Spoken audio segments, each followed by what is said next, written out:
Діндарлар әлі ақыр заманды күтіп отыр. Ақыр заман келеді дейді да. Ақыр заман уже өтіп кетті. Сізді сатанизмнің басшысы деп айтады екен.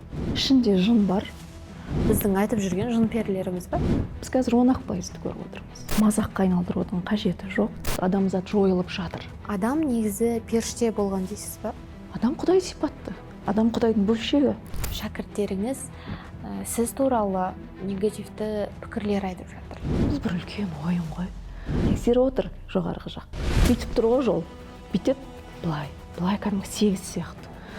Құдайлар не білдірді? Ол тақырыпты айтуға сәл ертерек сияқты. Масондарға қатысты не айтасыз? Пендеден періштеге айналу оңай емес. Талай сынақ болады, талай сабақ болады. Менің айналамда талай шу болады. Сәлем баршаға. Бүгін кезекті шығарылымда назарларыңызға ұсынамыз. Қонақта Жанат Бақыт. Жанат ханым, қош келдіңіз. Келе жатқан мерекеңізбен, жалпы жаңа жыл мерекесін мереке ретінде қабылдайсыз ба сіз? Тойлайсыз ба? Әрине. Үйде енді дәл осылай дастархан жайылады. Шырша құрам. Отбасымызбен үйде боламыз. 2024 жыл туралы айтайықшы. 2024 жыл барлығымыз карма жылы деп жоладық қой. Ол жылдың мүмкін соңында бір өзгерістер болатын шығар. Өзгеріс негізінде басталып кетті. 2012 жылы бұл тақырып басталған негізінде. Енді басқа елде 1987 жылы басталған. Ал негізінде, естеріңізде болса, 2012 жылы ақыр заман келді деп жоладық. Біздің ата-аналарымыз дүкеннен майшам сатып алып, кір сабын сатып алып, көптеген адамдар дүкен сөрелерін босатқан болатын. Сол кезде ойлап қойғам, ақыр заман деген не екен өзі деп. Сонда бекер шоламапты. Біз енді ақыр заман десе, көз алдымызға не елестейді? Аспан жерге төңкеріліп түсетіндей бір сондай қиямет қайым елестейді. Ал ақыр заман деген ол мүлдем басқаша екен. Әр дәуір ол өзі 2000 жылға созылады. 2012 жылы алдыңғы дәуір аяқталды, жаңа дәуір кірді. Жаңа дәуір деп отырғанымыз, енді жаңа заман, ол бәрінің өзгеріп жатқан. Қазіргі күні адамның санасы, техника, технология, энергия және жердің Шуманның герці күн санап өсіп жатқанын, оны мамандар дәлелдеп отыр. Бұрын жердің Шумандық герці 7 болса, қазіргі күні 92-ден асып кетті. Енді қарапайым тілмен айтатын болсақ, теледидардан күнделікті тыңдап жатсыздар, әлеуметтік желіден оқып жатсыздар. Магнитная буря, ойбай солнечная вспышка деп күнде ақпарат береді. Адамдар ойбай басымыз ауырады. Бірақ не екенін біз түсінбейміз. Үстіне уақыт қысқарды деп жатады, иә? Уақыт қысқарды және 2025 жылы ол 2 есе қысқаратын болады. Бұл ғаламның заңдылығы. Қазір қанша сағат бар сонда? 25 жыл қанша сағат бар? Қазір енді тәулігіне шамамен нақты мен айта алмаймын, бірақ 16 сағат деп айтады. Ал 2025 жыл енді одан тағы да қысқарады. Нумерологтардың есептеуі бойынша 2024 жыл, яғни бір-біріне қосатын болсаңыз, 8 саны шығады. 8 саны ол карма саны. Біз 2024 жылы адамдардың барлығы кармасын өтеді. Карма деген ол қарымта, ғаламның әділет заңы. Қазақта айтады ғой, барымтаға қарымта дейді, немесе не ексең, соны орасың дейді. Не істейсің, алдыңа сол келеді. Не айтасың, сол келеді. Қазір 2024-те не белең алды? Алаяққа алдану. Пирамидаға кіріп кету, қомақты сомаларды салу. Немесе келесі проблема ол түрлі дерттің пайда болуы. Аурушаң баланы өмірге алып келу. Міне бұның барлығы карма. Адам сол кезде өз-өзінен сұрау керек. Неге бұл менің отбасымда болып жатыр? Неге мен алаяққа алдандым? Неге мен ондай бала тудым? Неге менің қарым-қатынасым үйдегі әкеммен нашар? Бұның барлығы карма заңдылығы. Ол осы өмірден келіп тұрған жоқ. Ол басқа өмірлерден келіп тұр. 2024 жыл карма заңдылығы деп жатқан сол. Жеке адамның басындағы кармалар туралы айттық қой. Елдің басында сондай бір карманы өтеу деген дүние болуы мүмкін ба? Карма деген бұл үлкен ілім. Қазір әр ел өзінің ұлттық кармасын өтеп жатыр. Мысалы, көп жерде соғыс болып жатыр ғой. Кейбір адамдар өзінің бүкіл проблемасын ұмытады да, өзі басы қатып жүр негізі. Бірақ бүкіл энергиясын соғыста өліп қалған жаңағы адамдарға беріп, уайымдап, қайғырып, солардың фотосын салып, неге олар соғысады, неге ондай болып жатыр деп кәдімгідей энергиясын құртады. Мен айтам, бұл ғалам заңдылығы. Біз былайша айтқанда бір точка, пенде, кішкентай пендеміз, бірақ анау ғаламның заңдылығына бүйтіп араласқымыз келеді да, ол болуы керек нәрсе. Және ол соғыстар жақын арада тоқтауы, ол білмеймін енді. Себебі 2025 жыл энергияның одан әрі өршитін, агрессияны адамның бойында ашу ыза бар ғой, ол одан әрі көтерілетін жыл. 2025-ті бір-біріне қосатын болсаңыз 9 сан шығады. 2024-ті 8 сан шығады дедік қой. 9 саны енді нумерологтардың айтуы бойынша аркан отшельника деп айтады. Яғни, әр адам өзі оңаша отырады, ойланады. Әр адамның алдына көрінбейтін айна қояды. Не үшін мен өмірге келдім? Жалпы, айналамда болып жатқан нәрсенің барлығы не үшін? Осындай сұрақтарға жауап іздейтін, оңашаланатын уақыт ол 2025 жыл. Неше түрлі бас қосу, той, көпшілік жүретін жерлерден адам оңашаланып қалады. Просто қызығушылықты өшіріп тастайды. Сізде материалдық дүниеге деген қызығушылық болмайды. Ештеңеге зауқыңыз болмайды.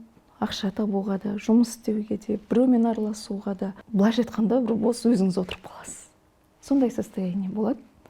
Енді содан адамдарға шығып кетулеріне тілектеспін. Енді 2025-те мен шығармашылық алға шығама деп ойлап едім.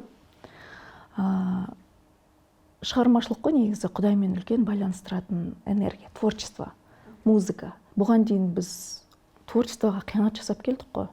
Құдайдан өнер келіп тұрса, оны жаңағы бизнеске айналдырдық. Тек тойды ойладық деген сияқты. Сол себепті жаңағы біздің ата-бабамыз сияқты күй шығара алмадық.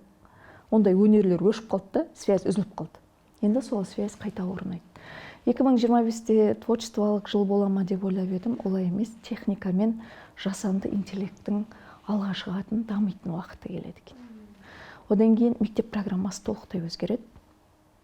Біздің мектептегі программа, біздің атамыз, әжеміз оқыған программа, сол ескі матрицаның программасы ғой. Қазіргі балалар оқығысы келмейді. Алдап солап әйтеуір әрең жібересің. Зорланып барады былайша айтқанда. Мектептің программасы өзгереді. Карма қарқынды түрде болады, себебі адамның бойындағы агрессия, кәдімгі қуыс-қуыста тығылған агрессияны мына жаңа энергия толықтай шығарады. Сондықтан кейбір жерде керісінше соғыс тұтануы мүмкін. Толық тоқтайды деп айтпаймын. Бірақ соғыс адамның өзінің ішкі әлемінде болады. Ақ пен қараның соғысы. Қандай өзгерістер болады 2025-те? Мен жеке адамдарға қатысты нәрсені ғана айтайын. Бұны дәлелдеп отырған дәрігерлер. Дәрігерлер мына кванттық физиканы зерттеп жүрген, қазір ғаламда қандай өзгерістер болып жатыр, соны зерттеп жүрген, астрология, регрессология ілімін қатар зерттеп оқып жүрген, былайша айтқанда көзі ашық көкірегі ояу дәрігерлердің бұл айтуы. Біріншіден, гормон жүйесі өзгереді дейді. Адамның клеткасында толықтай жаңару, яғни обновление дейміз ғой, толықтай обновление жүреді. Лимфа жүйке жүйелерінде өзгеріс болады дейді. Эндокриндік жүйе, жүйке жүйелерінде өзгеріс орын алады. Қалқанша без, ішек жолдары толық тазарады дейді. Адамның ішек жолы екінші миы, қан жасушасы қалыпқа келеді. Одан кейін адамның зрениесінде өзгеріс болады. бір көзі минус, бір көзі плюс болып ауысуы мүмкін. Немесе бұрын көзі алыстан көрмейтін болса, ол қалыпқа келуі мүмкін. Осындай өзгерістер орын алады. Одан кейін жүрек ауруын, кішкене одышка адамда болуы мүмкін. Сосын ұйықтап жатып бірден оянбай қалу, жүректің тоқтап қалуы өте көп болады. Сондықтан кішкентай болса да менің кеңесім сол жаққа қарап жатуды азайтқан дұрыс. Мынау адамның 7 қуат көзі бар ғой. 7 қуат көзінен жаңа энергия өтеді. Егер де жүрек көзіндегі қуат көзінде блок көп болатын болса, адамда ұйықтағаннан кейін оянбай қалу көп болуы мүмкін. Оны дәрігерлер де дәлелдеп отыр. Қазіргі күні жүрек тоқтап қалып, өліп қалып жатқандар өте көп. Осындай өзгерістер болады дейді. Бірақ та дейді, балалар бар ғой, 2005 жылдан бері туылған балалар, олар жаңа программамен келген балалар. Оларда ондай өзгерістер болмайды. Кейінгі 2015 жылдан кейін туылған балаларды ақырындап зерттесеңіз, өзгерісті байқайсыздар. Ол балалар ет жемейді, сосын ауыр тағам жемейді. Ол балалар қарны ашқан кезде тез-тез кішкентай бірдеңе жейді, көбінесе су ішеді. Яғни мына келіп жатқан жаңа энергиямен қоректенетін балалар. Сосын бұл балалар ата-анасының жүрегін ашушы балалар. Ана, мен сені жақсы көрем, әке, мен сені жақсы көрем деп көп айтатын балалар. Бұл балаларда ондай өзгеріс, ондай қиналу болмайды. Яғни осылай адамзат толық өзгеріп кетейін деп тұр. Түсініп тұрсыздар, иә? Біз екі дәуірдің ортасындағы, ескі дәуірдің де, жаңа дәуірді де көруші сондай поколениеміз. Бірақ жаңа дәуірді түсініп жатқан адам некен саяқ мына жақта, мына жақта адамдар толып тұр. Келесі өзгеріс дейді, адамдағы жаңа мидағы гипофиз жұмысы күшейеді дейді. Одан кейін эмоционалды тербеліс болады. Яки таңертең көңіл күйің күшті болып жүреді, түстен кейін жылағың келіп, кешкісін ашуланып, сондай әр адамда эмоционалды тұрғыда качеля болуы мүмкін. Әрі қарай адамға жаймен осознанность келе бастайды, кристаллизация духа дейді. Яғни өзінің жай ғана пенде емес, өмірге бекер келмеген адам түсіне бастайды. Содан кейін барып, барлық адамда Құдайдан берілген қасиеттер жаймен ашылады дейді. Ол қандай? Телепатия, телекинез, есту, басқа тылсым әлемді көру. Бұндай қасиеттер біздің ата-бабамызда болған ғой. Өкінішке орай жабылып қалды. Себебі біз материалдық дүниеге қатты байланып қалдық та, осы кәдімгі жерде мәңгі өмір сүретін адам сияқты күй кештік. Басқа қасиеттер жабылып қалды. Енді сол нәрселер ашылу керек. Бірақ ол қасиеттер ашылу үшін ұзақ жол жүру керек. 2025-2026 жылы бұл барлық адамда болатын процесс. Одан қашып кете алмаймыз. Қазір тыңдап отырған адамдардың дені түсінбеуі мүмкін. Бірақ 2025 жылдың ортасында, аяғында бұл айтылған нәрселерді түсінетініне мен 100% кепілдік бере аламын. 2025-тен біз соны күтеміз. Жаңа сіз айтып жатырсыз ғой, қасиеттер ашылады деп. Сізде сол қасиеттер ашылған ба, бар ма? Қандай қасиеттер бар? Көп адам мен регрессолог деп ойлайды. Бірақ мен регрессолог емеспін. Жалпы өзімді тану үшін бұл жолға сол ілім арқылы келдім. Физикалық, материалдық әлемде өмір сүріп жатырмыз ғой біз қазір. Бірақ көзге көрінетін нәрсе бұл ақиқаттың 10%. Біз қазір 10%-ды көріп отырмыз. Құдайдың жаратылысының 90%-ды көріп отырған жоқпыз. 90%-ды көрген кезде адамда толық пазл құрастырылады, өмірге деген көзқарасы өзгереді. Өте көптеген адамдардың үшінші көзі ашылып, қасиеттері ашылып, адамдарға көптеп көмек беруде. Менің жалпы өмірге келгендегі мақсатым сондай жандарды, яғни жолын ашып, адамдармен арасындағы жаңағы көпір болып байланыстыру. Қазіргі күні тылсым әлем мен осы әлем бар ғой, екеуінің ортасында көпір болып, былайша айтқанда жұмыс жүріп жатыр. Аян алу арқылы адамның аурасымен, толық сферасымен, жеті денесімен жұмыс істеп, осы күні осындай қасиеттер ашылып жатқан жағдай бар.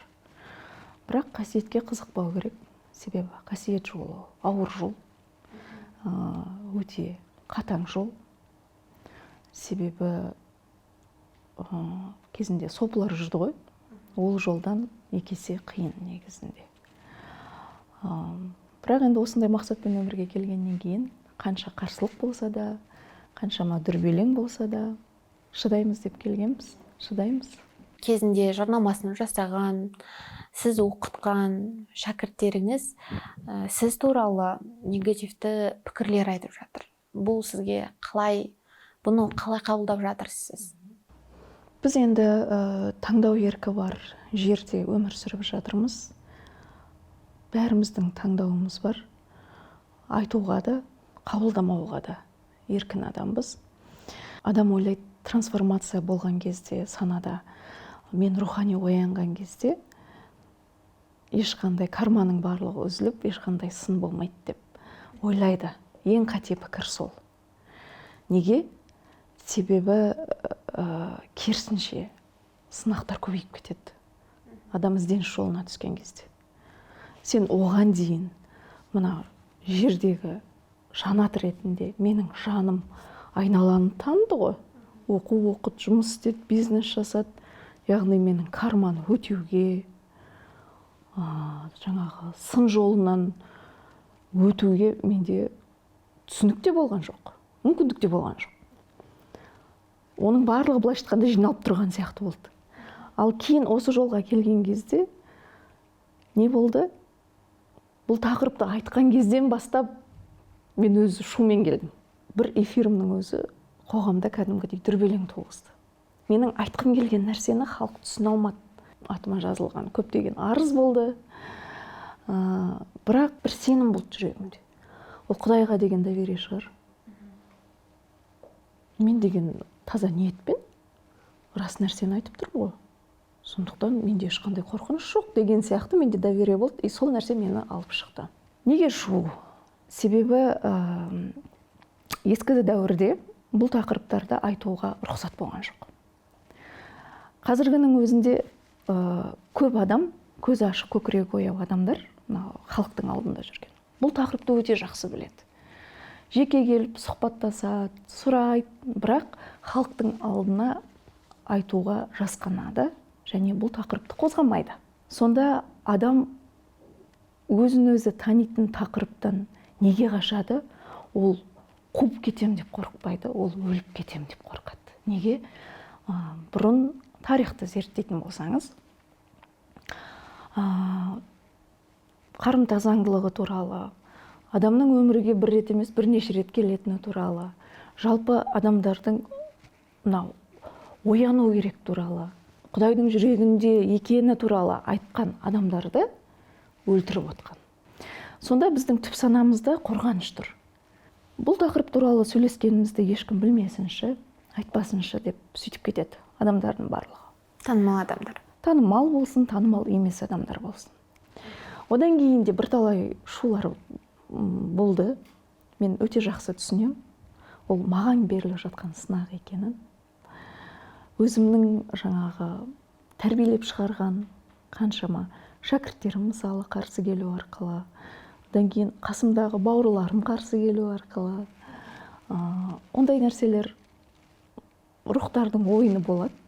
Ол да бір бөлек матрицаның ойыны. Зарина Бақытпен демек айтқандарыңыздан түсінуім бойынша сізде кармалық байланыс бар ма? Әрине бар. Сыналып жатсаңыздар қазір. Бәрі жақсы. Сіз қарадыңыз ба ол кісі мен бұрын сізде қандай кармалық байланыс болған екен? Ол өте көп. Бұл тек қана жердегі ғана емес, басқа да бір өлшемдердегі үлкен қарымталар. Және ол солай болуы керек. Болды. Қабылдадым. Бұл бізді есейту үшін болу керек нәрсе болды. Бұндай оқиғалар болмаса, рухани түрде мен есеймейтін едім.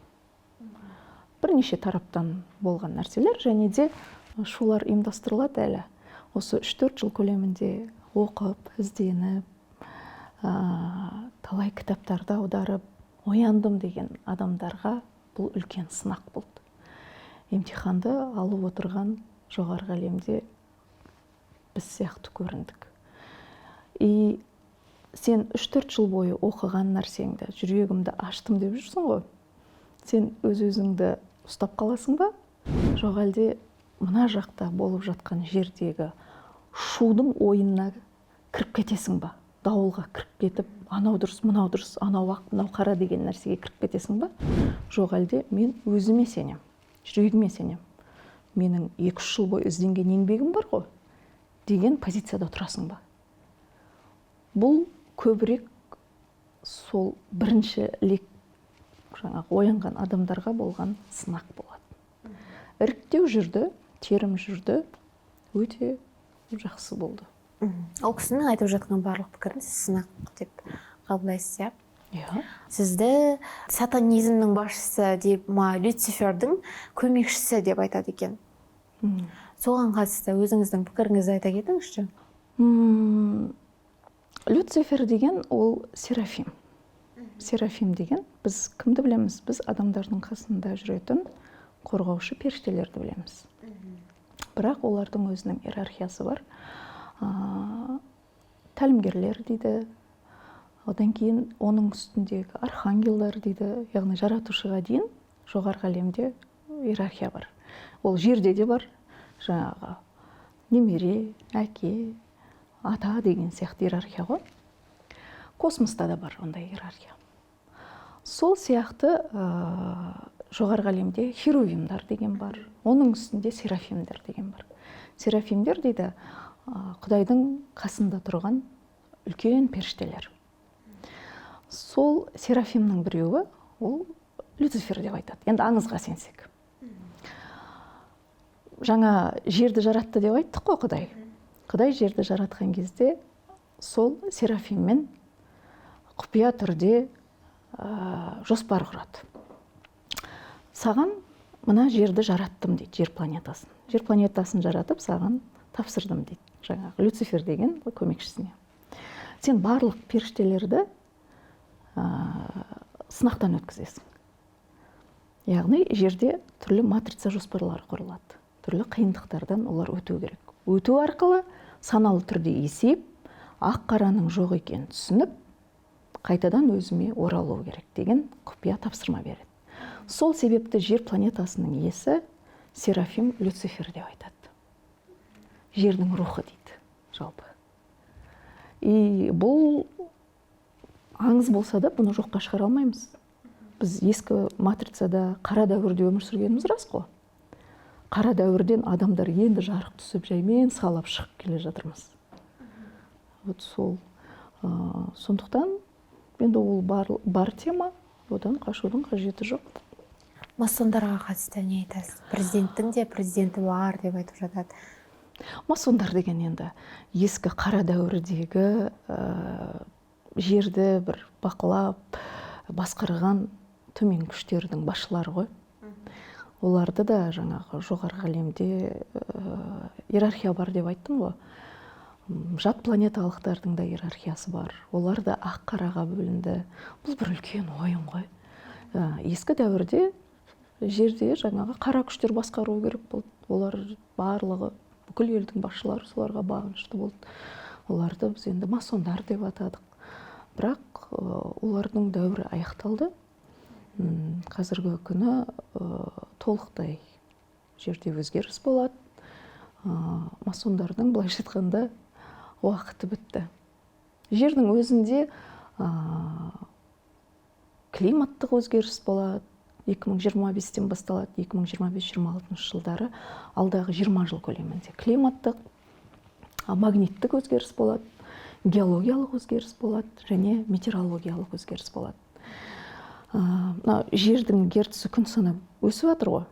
Ол ұйықтап жатқан вулкандарды оятуға алып келеді. Ал вулкандар оянғаннан кейін жанартаулар Антарктида мұздықтар ери бастайды. Алдағы уақытта Антарктида ең ыстық мекен болады деп айтады. Және Антарктида мұздығының астында өте көптеген құпиялар бар. сол құпиялар шығады. Бойлары 15-20 метрлік адамдар сүйектері сол жерден шығады дейді. Біз енді бізге дейін бірнеше цивилизация болды ғой, білеміз. Лемурия болды, Атлантида болды, Ассурий болды деп жатыр. Ең соңғы цивилизация ол біздің адам. Жалпы адамзаттың жер бетінен жойылуы мүмкін ба? Адамзат раса ғой, бұл цивилизация раса. Адамзат жойылады, адамзат жойылып жатыр. Біз сол адамзат деген расаның соңғы поколениясымыз. Біздер. Бізден кейінгі 2000 жылдан бастап туылғандар, олар басқа өркениетке жатады. Адамзат Лемурия, Атлантида сияқты жоқ болады, уже біздің атауымыз басқа бола бастайды. Атауымыз ғана өзгере ма, әлде кейпімізге де өзгерсе не ма? Адам вознесение жасайды. Вознесение жасағанда жаңа айттым ғой, бірінші қандай этаптардан өтеді. Физикалық денеде өзгеріс болады, санада өзгеріс болады, санада переход болады, эмоцияда өзгеріс болады. Содан кейін жаңағы адамның экстрасенсорлық қасиеттері ашыла бастайды. Яғни сіз уже адам емес, сіз полубог боласыз. Бірақ жартылай құдай ғой енді. Мысалы, қазір біз 10% көріп отырсақ, сіз қалған 90% көретін болсаңыз, құдай сипатты боласыз ғой. Бірақ сіздің бойыңызда жаңағы жек көру, көре алмау, интригаға ілігіп кету, біреуді сынау, екі адам басы қосылса, үшіншіні жаңағы әңгімелеу деген нәрсе болмау керек. Сен ескі дәуірде былықтырып кеп, жаңа дәуірге өтіп, тағы былықтыратын болсаң, оның не мәні бар? Құдай сипатты деп жатқаны сол. Не үшін мынандай шумдарды ұйымдастырады? Не үшін интригаларды ұйымдастырады? Тексеріп отыр жоғарғы жақ. Әлі көп. Бүйтіп тұр ғой жол. Бүйтеді былай кәдімгі 8 сияқты. Бұл не жол деп сұраймын ғой тәлімгерлерді. Сонда мына уақытта бәрі күшті болып оянып жатқан сияқты болады. Ортасында қыл көпір тұр. Неше түрлі шум ұйымдастырамыз. Оның ішінде жаңағы катаклизмі, басқасы да болуы мүмкін. Сол кезде барып переход жасаған санасында есейген адам 2-3 ғана өтеді. Құрандағы қыл көпір деген сол. Көрдіңіз бе? Жер жаңарып, адамның санасы толық переход жасаған кезде жер жұмаққа айналады. Ал жұмақта кімдер өмір сүреді? Періштелер өмір сүреді. Адам періште деңгейіне өмір жеткен кезде өмір ғажайыпқа айналады. Соны айтып тұр. Бірақ пендеден періштеге айналу оңай емес. Талай сынақ болады, талай сабақ болады. Менің айналамда талай шу болады. Оған мен де үйренгем, қабылдадым. Және ол нәрсе барлық адамда болатын зат. Ескі дәуір мен жаңа дәуір туралы айттық. Ескі дәуірден жаңа дәуірге барлық адам бірдей көшеді ма? Немесе кімдер көшпей қалуы мүмкін? Енді бәрінде мүмкіндік бар. Барлық жағдай жасалып жатыр. Қаншама ілімдер келіп жатыр құрал ретінде. Ақпараттардың барлығы айтылуда. Бәріне мүмкіндік бар. Біз тек жалқаумыз, оқығымыз келмейді. Түсінбейтін тақырып болып жатса, қош реально өмір сүрейік деп жаба салған оңайырақ та. Бұдан артық енді не істеуге болатынын білмеймін. Адам өзінің жаңа дәуірге өткенін қалай біледі? Мысалы, мен ескі дәуірде қалып кеткенімді, немесе жаңа дәуірге өткенімді қалай білсем болады? Сізге қазір қоғамның 70% ішінде жын бар. Бұл қыз қуып кеткен. Даджалдың әскерінің басында тұр деген сындар айтылатын болса, туған туысқандарыңыз сізден шошып, араласпай, бір кәдімгі жай көргенде қарайтын болса, сіз қандай реакция берер едіңіз? Білмейді екен. Қиын болады ғой.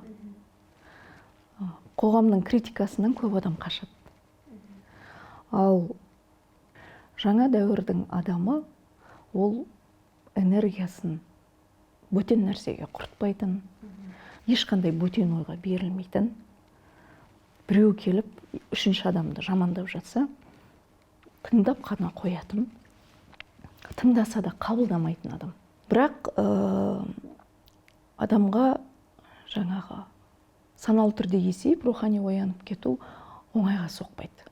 Қандай да бір ситуациялар болуы керек екен. Сіз мысалы 15-20 жыл бойы бір жерде жұмыс істесеңіз, ол жерден жай ғана бүйтіп шығып кету қиын ғой. Сізді кәдімгідей теуіп шығару керек. Теуіп шығарғаннан кейін ол жұмыстан адамда не болады? Адамда стресс пайда болады. Енді мен қалай күн көрем? Жаңа нәрсеге қалай қалыптасам деген қорқыныш болады. Сол сияқты біздің барлығымыз ескі дәуірдің матрицасына отырып алғанбызда ескіден шыға алмай отырмыз. Оған ситуация керек. Қандай ситуациялар? Бірінші, енді өз басымнан өткен нәрсені айтайын. Материалдық дүниеге деген қызығушылығыңды өшіріп тастайды. Саған ештеңе қызық болмай қалады. Тіпті отбасы да, бала шағаның жағдайы да. Мына әлем ақ пен қара түстен ғана тұратындай сезім келеді. Бірақ сен қой деп мына жердегі қуысты, бос, үңірейген тесікті дүниемен жақын келеді. Ұйқыдан ала бастайды, ұйқың быт-шыт болады, таңғы 5-ке дейін ұйықтамайсың. Ұйықтамағаннан кейін күндізгі көңіл күйің болмайды. Сосын жүректен қысады, одышка болады, паническая атака болады, ұйықтап жатып өліп қалам деген үрей келеді. Оны тағы елемейсің. Қош құрсын деп. Не айтып жатқанын түсінбейсің ғой енді ғаламның. Әрі қарай не келеді? Әрі қарай уже ситуациямен келеді саған. Түсіндіргісі келіп жатыр. Неше түрлі ауру келе бастайды. Онда әйтеуір емделіп бүйтіп жаңағы материалдық әлемге жабысуыңды қоймасаң, кішкене қаталдау сабақ келеді. Жұмыссыз қалады адам. Құлап қалып аяқ қолы сынуы мүмкін. Немесе бүкіл шотың жабылып, ақшасыз, дымсыз үйде қалуы мүмкін. Сен кәдімгі ештеңе істей алмайсың. Алаяқ қалданып қалу, жаңағы жақындарың сатып кету деген сияқты осындай ситуациямен келеді. Оны да түсінбесе адам, уже ғаламның құрбандық заңы келеді. Ол не? Жақының өмірден өтеді. Яғни келісім сондай. Бұл ең қатал заңы. Оян деген. Сол кезде уже адамда сұрақ туындайды. Ең жақсы көретін жақының өмірден өтті. Не үшін келді өмірге егер өліп қалатын болса? Міне осы кезде барып, адамда жаймен ояну процесі жүреді. Бұл нәрсе болмайды. Көп адам түсінбейді негізі. Өзгерістің болу керек екен. Осыдан 6-7 жыл бұрын маған айтса, Жанат, сен осындай рухани тақырыпта әңгімелерді қозғайтын боласың, нәзік әлем туралы айтасың, жан рух тақырыбында адамдарға жаңағы эфир жүргізесің десе, мен айтатын ем, қой айналайын деп. Себебі өзім де телеарна саласында жүріп, кәсіпте жүріп, кәдімгі материалдық әлемге нағыз байланған адамның бірі мен едім. Бірақ сізге қарап материалдық әлемге байланбаған деп айта алмайсың. Баланс деген болады. Тепе-теңдік табиғатта. Тепе-теңдікті ұстай білу керек. Мысалы, ойбай, мен өзімді зерттеп кеттім, рухани әлемге бет бұрдым деп, жаңағы адамдармен мүлде араласпай, киім кимей, қайыршы ұқсап, кәдімгідей тау тасты жағалап үйтіп кетуге болмайды. Бізді Құдай материалдық әлемге жіберіп тұр ғой. Яғни, мына балансты ұстау үшін. Балансты ұстай алған адам негізінде мықты адам. Беріп тұр ғой мынаның барлығын. Киімді беріп тұр, сырғаны беріп тұр. Мына дүниенің барлығын бізге Құдай пайдалануға беріп тұр. Неге пайдаланбасқа? Бірақ бұл материалдық әлемге табынып кетпеу керек. Мысалы, мен айта алмаймын, журналистиканы тастап, теледидардан мүлде кетем деп. Ол болашақта теледидардың өзі, бағдарламалардың өзі осы тақырыпқа келетін болады. Осы тақырыпты айтатын болады. Жаңа дәуір, жаңа энергия туралы. Өйткені ғаламда болып жатқан нәрсе ғой. Сол кезде мен оралуым мүмкін, мысал үшін. Жоғары күш деп жатасыздар ғой. Жоғары күш деген не жалпы? Оны Құранда да жазып кеткен. Біз негізі Құранды бас көзбен оқыдық осыған дейін. бас көзбен оқып тікелей түсіндік. Бірақ оның мағынасы өте терең. Ақыр заман болғанда әр адам Құдайға есеп беретін махшар соты болады деп жазылған. Өлгендер қайта тірілер деген. Сонда соның мағынасын әлі күнге дейін түсінбей жүрміз. Діндарлар әлі ақыр заманды күтіп отыр. Ақыр заман келеді дейді. Ақыр заман уже өтіп кетті. Ол ақыр заман деген алдыңғы дәуірді айтып тұр. Алдыңғы заман. 2012 жылға дейінгі заман. Ақырғы, алдымыздағы. Мына жаңа заман кірді. Махшар сәті деген не? Әр адам Құдайға жауап беретін. Карманы айтып тұр. Істеген ісімізге әрқайсымыз жауап беріп жатырық қой. Кімнен не алдық, қайтарып жатырық. Яғни сен алаяққа алданасың ба? Ғаламда кездейсоқ деген нәрсе жоқ. Ғаламда қателік деген нәрсе жоқ. Сізді телефонмен хабарласып 3 миллионға біреу отырғызып кетті ма? Яғни сіздің берешегіңіз бар. Параллель өмірде, яғни алдыңғы өмір деп айтамыз, енді біз уақытқа бағынышты өлшемде өмір сүріп отырмыз қой. Алдыңғы өмірде сіз бір керуенді тонап кеткенсіз. Біреудің ақшасын алып кеткенсіз. Ғалам жай ғана мына жақтағы ақшаны алып та сізден орнына қойып жатыр. Неге жаңағы анасы мен қызы бір-бірін түсіне алмайды? Қаншама қыздар келді, мысалы, мен анамды түсіне алмаймын. Мені жақсы көреді, анам, бірақ жолатпайды дейді. Арамызда салқындық бар. Қанша құшақтайын десем де жолатпайды дейді. Бұл қыз психологқа барған, кәдімгі 3-4 жыл бойы проработка жасаған, қаншама дәптерді толтырған, бірақ нәтиже жоқ. Сол кезде біз ол қыздың жаңағы сферасы арқылы, сферасы деген физикалық денеңіз, одан кейін сізде тағы да 7 дене бар ғой. 7 дене мына 3-ші көз арқылы уже көрінеді. Адамның ДНК-сында тағдыр кітабы тұрады. Құранда айтады ғой, ақыр заман болғанда амал дәптерлеріңді алдарың алып келеміз. Білесіңдер кім екендеріңді. Өлгеннің қайта тірілетін уақыты сол кезде келеді деп айтады. Яғни біздің жұмысымыз адамның ДНК-сындағы жаңағы амал кітабы, орыстар хроники Акаши дейді. Сол амал кітабын қарау арқылы білу себебін, түпкі өзегін табу. Қарасақ, жаңағы қыздың анасы екеуінің арасында қарым-қатынас 72 өмір бойы шешілмей келе жатқан ежелгі дұшпандар екен. Және бір өмірін қарасақ, қатты әсер етіп тұрған мына қыздың алдыңғы өмірін көрсетіп, ер адам бір жесір әйелдікке алады баласымен. Бірақ мінезі жаңағы тиран дейді ғой, сондай болады да, ана әйелге, жесір әйелге көрсетпегені жоқ. Қызын да өзінде қорлап, зорлап өлтіреді. Жылап тұрып, жаңағы әйел қызымен бірге жардан секіріп өледі да, қарғап кетеді. Екі дүниеде де жолың болмасын, көрмегенім сен болсын дейді. Сөйтіп өледі. Ал осы өмірде сол карманы үземіз деп әдейі бір отбасында келген. Яғни жаңағы еркек осы алдымда отырған қыз, ал жаңағы анасы өзін өзі өлтірген жесір әйелі. Екеуінің қазіргі қарым-қатынасы жақсару үшін мына параллель өлшемдегі жаңағы үзілмей тұрған карма үзілу керек түйіні. Көрдіңіз ба? Ана өмірде шешілмей тұрған нәрсе мына жаққа әсер етіп тұр. Сондықтан қанша психологқа бар, сен 10 жыл проработка жасасаң да ол көмегін бермейді. Адам өзі біле ала ма отбасы мүшелерінің, мысалы, жолдасыңның, балаңның бұрын өткен өмірде ол адаммен кармалық байланысы болғанын? Сенің қарым-қатынасыңа байланысты ғой. Мысалы, бір балаңды қатты жақсы көріп тұрасың, екінші балаңа кішкене салқындау болсаң, яки ол жерде бір түйін тұр деген сөз. Адамның болмысында қабылдамау, жек көру деген жоқ. Адам Құдай сипатты. Адам Құдайдың бөлшегі. Бәрін жақсы көруіміз керекпіз. Кармалық байланыс болғаннан кейін қалай үзеді оны адам? Адам рухани ізденіп, қабылдаған кезде, осыны түсінген кезде, іштей адамда принятие, шын қабылдау, жүректің ашылуы болады. Параллель өлшемде беліңізден көрінбей тұрған жіптер жаймен үзіле бастайды.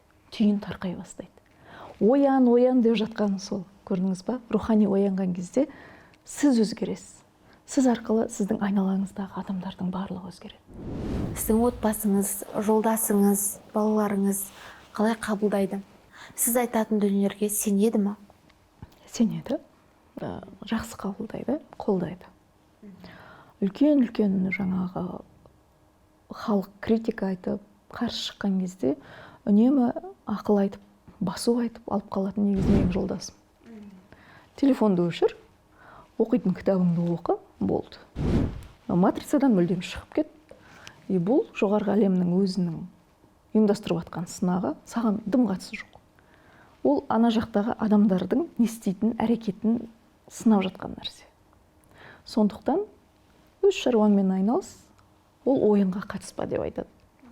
Мен солай істеймін. Бұрын алаш зиялылар туралы көп айтатын едіңіз. Қазірде ол туралы ақпараттар көп, бірақ көбін қазір мен қойын дәптеріме жазып жүрмін. Өйткені адамдар ақпаратты құнсыздандырып жатыр. Одан кейін мазаққа айналдырып жатыр. Адамдарға бақылап жүрмін ғой енді. Былай жарық нәрсе айтқаннан гөрі адамдар жаңағы кішкене төмендеу нәрсені айтсаң, тез соған қарай шапқылайды екен. Әзірге бақылап тұрмын. Бірақ көпшілік қауым әлі қабылдауға онша дайын емес сияқты. Қай кезде дайын болады, сол кезде барлығын жинақтап жазатын боламыз. Бірақ ақпараттар ғаламнан, тарихтан да беріліп жатыр. Сіздің мынандай бір сөзіңіз бар екен. Құдай көп, бар былық солардан басталған деген сторизіңізде айтылған, е? Құдайлар не білдірді? Ол енді зерттеліп жатқан нәрсе. Құдайлардың болған біз тарихтан білеміз ғой, жаңағы Зевс, Посейдон, махаббаттың құдайы, ашудың құдайы, жаңағы Бог Арест деп айтады, Плутон, планеталардың барлығы құдайлар ғой негізі. Карманың түріне жаңа тоқтадық қой, жеке карма, ұлт кармасы, соның ішінде планета кармасы деген бар. Галактика кармасы деген бар. Сол кармалар осы параллель өлшемдегі жарты құдайлардың кармасы. Құдайлар, ол құдайдың бөлшегі ғой, енді ол да сол кездегі матрица болды. Оларға жаратушылық қасиет берген әрқайсысына. Олар адам жарата білген.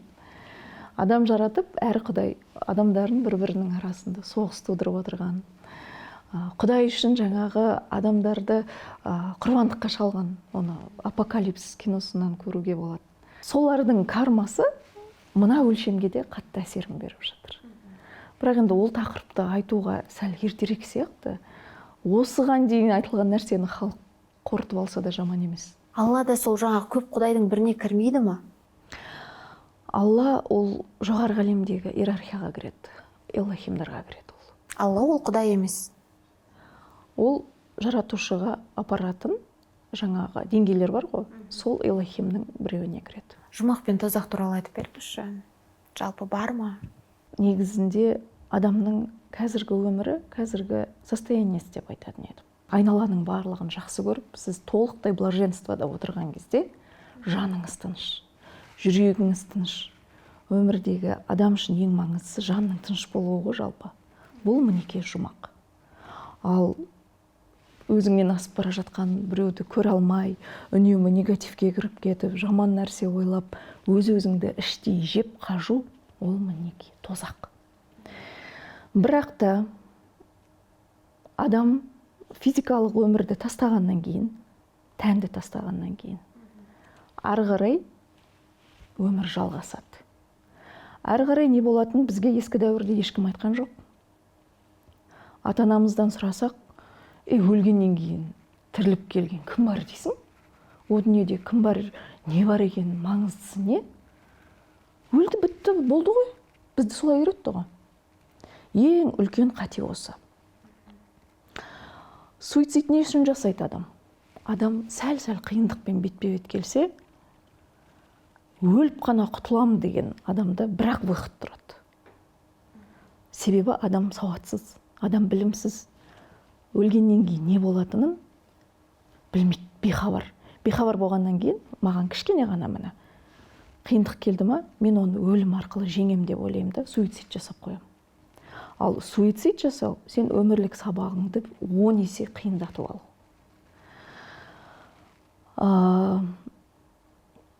Адам физикалық денесін тастағаннан кейін осы бөлмеден екінші бөлмеге кірген сияқты болады. Ар жағында тағы да өлшемдер бар. Ол жақта адам өзінің ата-бабасымен, туған-туысқандарымен кездесіп, кәдімгі осы өмірде қалай өмір сүріп жатыр, солай өмір сүреді. Ғаламда өзінің мектептері бар, ғибадатханалары бар. Енді бұл туралы 30 жылдан бері зерттеп жүрген шетелдік мамандар бар. Майкл Ньютон, Долорес Кеннон, Барбара Марсиняк. Кітаптардың барлығы тұр. Барлығын қазақшаладық. Ютубта аудиосын шығардық. Ізденген адамға барлық сұрақтың жауабы бар. Материал тұр. Ол жақта адамды өлгеннен кейін не күтіп тұр? Қандай жолмен жүреді? Ғаламдағы мектептер деген не? Ары қарай даму тұр. Аруақтар әлеміне барады. Ол жерден жаңағы, егер дұрыс өмір сүретін болсаң, дұрыс өлшемге өтесің. Дамып, есейіп, одан кейін барып себеп салдар өлшемі бар. Ары қарай, яғни өтетін жол өте көп. Ал тозақ дегеніміз, сіз егер осы физикалық өмірде көп былыққа бататын болсаңыз, таңдауды дұрыс жасамайтын болсаңыз, мысалы, баламен жұмыс жасаймын, менің миссиям балаларға көмектесу деп жерге келіп, жерде таңдау еркі бар ғой. Бірақ сіз жаңағы бала саудасымен айналысып, сондай былыққан өмірді таңдап кетсеңіз, сіз сол санаңызға сай аруақтар әлемінің ең төменгі өлшеміне барасыз. Құранда жазылған жалпы тозақ дегеніміз осы. Адам бұл өмірге келген миссиясын қалай анықтайды сонда?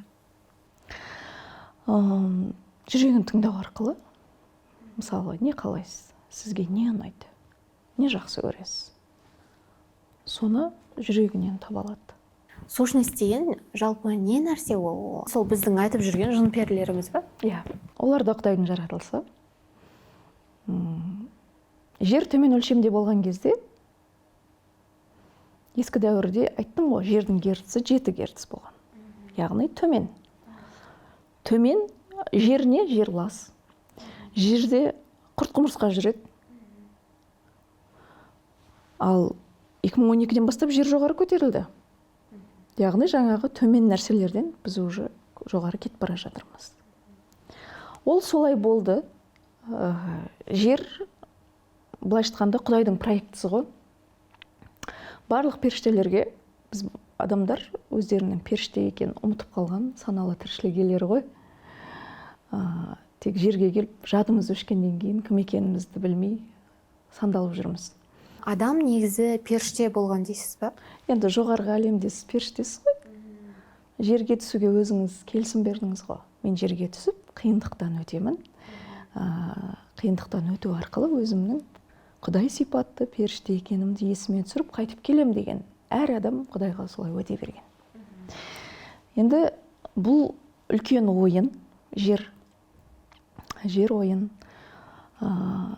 Барлық періштелер солай келісім бергеннен кейін, онда Құдай айтады, жақсы, ойынды ұйымдастырайық. Қараңыз дейді. Мынау жер дейді. Мен жер планетасын жаратамын дейді. Сендер барлық періштелер осы жерде туылатын боласыңдар. Бірақ періште екендерің естеріңде қалмайды, жаттарыңды өшіреміз. Бұл сондай ойын түрі. Сөйтеді, енді сен періштесің, сенің жүрегің ашық, әппақ, таптазасың. Ана жақта сөйтіп таптаза болып жүріп, жерде тағы сөйтіп жүрсең, қалай сабақтан өтесің? Қиындықтан өту керек қой адам болып түскеннен кейін. Сөйтеді, тағы бір періштелер тобына тапсырма береді Құдай. Ал енді сендер дейді, мына жерге түскен жаңағы періштелер бар ғой, адам болып түседі. Соларды азғырып, неше түрлі ой салып, жамандық жасауға жаңағы азғырып тұратын күш болыңдар, сендерге сондай тапсырма беріледі. Сөйтіп адамдарды тексереміз. Не істер екен? Бұл періштелер сол азғырғанға ілініп ары қарай сөйтіп кете ма? жоқ әлде өздерінің құдай сипатын сақтап қала ма? Сөйтіп үлкен ойын ұйымдастырылады. Періштелердің белгілі бір топтарын, жаңа сіз сущность деп жатсыз ғой, сендер қара боласыңдар, ал сендер ақ боласыңдар деген сияқты екіге бөледі. Періште жаңағы жерде адам болып туылғаннан кейін қара күштер адамды азғырады. Яғни жаңағы материалдық әлемге қызығушылығын арттырып, өзінен біреу асып бара жатса, аяғынан тартқызып, көре алмаушылық қасиетті қосып, ашу ызаны қосып, сондай нәрселерді дамытады. Сол арқылы есесіне адамзат эволюциямен есейеді. Мысалы, сіз бір өмірде деп айтайық, миссияңыз қасиетті болып, адамдарға көмек беру үшін туылдыңыз деп айтайық. Мысалы, бір өміріңізде. Бірақ жерде таңдау еркі бар ғой. Сізге жерге түсетін кезде Құдай айтты: сенде таңдау еркі бар. Ескі дәуірдің заңдылығы бойынша жерде ақ қара нәрсе бар. Ақ жол таңдасаң да болады, емші болып, адамдарға көмек беріп. Қара жол таңдасаң да болады. Қара жол дегеніміз не? Адамдарға қара магия жасау, дуалау, сол арқылы баю, баю арқылы жаңағы рахаттанып өмір сүру. Осында екі жолды беремін дейді. Сіз туыласыз, туылғаннан кейін не істейсіз? Адамды материалдық әлемде біз өмір сүргеннен кейін бәрібір материал тартып кетеді ғой. Сіз емші болып өмірге келіп, елге көмектесем деп тұрып, теріс нәрсеге кетіп қалатын болсаңыз, мысалы, қара магия айналысу арқылы, онда сізде автоматом қара періштелермен, яғни жаңағы сущность деп жатсыз ғой, солармен контракт жасалып кетеді. Олар айтады: осы өміріңде саған бәрін береміз, атақ, даңқ, қасиет, елге қара магия жаса. Бірақ адам кредит алған кезде рахаттанып алады да, бірақ сор болып 20-30 жыл бойы төлеп жүреді ғой. Тура сол сияқты ғой. Сізге айтады: энергия береміз, атақ, даңқ береміз, бірақ одан кейінгі жерге келетін өмірлеріңнің барлығында біз берген энергияны қайтарасың деп айтады. Сіз одан кейін жаңағы қара магиямен айналысып, рахаттанып өмір сүріп, өмірден өттіңіз ғой. Одан кейін өмірге келген өмірлеріңізде жаңағы күштер сіздің энергияңызды сорып тұрады. Міне, сущность деген сол. Адамның, яғни эфирлі қабатында қандай да бір төмен күш болатын болса, мен бірден білем, яки кезінде бұлықтырғансың өзің. Мысалы, неше түрлі әлеуметтік желіден видеолардан көріп жатасыз ғой. Молдалар кейбір адамдарды кәдімгідей қылқындырып, ішіндегі бір күшті сөйлетіп жатады. Ол күш: мен 11-ші ғасырдан жүрмін, мен 7-ші ғасырдан жүрмін, мен жаңағы әйел жыныстымын деп сөйлеп жатады ғой, аттарын айтып. Мінеке сол күштер кезінде өзі неше түрлі былықпен айналысып жүрген кезде келісім жасаған күштер. Қазіргі күні энергоочистка, жаңағы неше түрлі энергия тазалау түрлері шығып жатыр ғой. Сол арқылы адамдар сферасынан тазалануда олар. Яғни бар нәрсені біз жоқ дей алмаймыз. Олар көзге көрінеді ме? Көретін белгілі бір адамдарға көрінетін шығар. Себебі адамның энергиясы өте тәтті ғой. Адамның энергиясымен қоректенетін ол төмен күштер ескі дәуірдің. Қазір олар жоқ болып жатыр, себебі жердің энергиясы күн санап көтерілуде. Энергия көтерілген сайын олар қысылып, кәдімгі жоқ болады ғой. Сондай жағдайға жетіп жатқаннан кейін не істейді? Кейбір адамға көрініп қорқыта бастайды. Адам қорыққан кезде энергиясын алады ғой. Бастырылып қалам дейді, ұйықтасам ояна алмай қалам, түнде не бір жаңағы түсініксіз нәрселерді көрем деген адамдар көп қой. Вот солар не үшін көреді? Яки кезінде бір келісім шарт жасалған. Жақсы, сұхбатыңызға рахмет Жанат ханым. Айтқыңыз келген, бірақ қозғалмай қалған тақырыптар бар ма? Бәрі айтылған сияқты. Рахмет сіздерге көп-көп. Осындай тақырыпта сұхбат жасап отырғандарыңызға. алдағы уақытта бұндай ғаламда болып жатқан өзгерісті зерттейтін, кең көлемде айтатын, талқылайтын бағдарламалар көп болсын, және мамандар да көп болсын. Жаңа жыл құтты болсын. 2025 жылы адам өзін өзі танитын, оңашаланатын жыл деп жатыр. Осы этаптардан мүдірмей, сүрінбей өтіп, өз жандарыңыздың тыныштығын, жүректің тыныштығын табуларыңызға тілектеспін. Қымбатты көрермен, жаңа жылда сіздерге денсаулық және отбасыларыңыздың амандығын тілейміз. Көріскенше сау болыңыздар. Әрбір көрерменге алғысымыз шексіз. Қоңыраушаны басып, тағы да тіркеліп қоюды ұмытпаңыздар. Рахмет.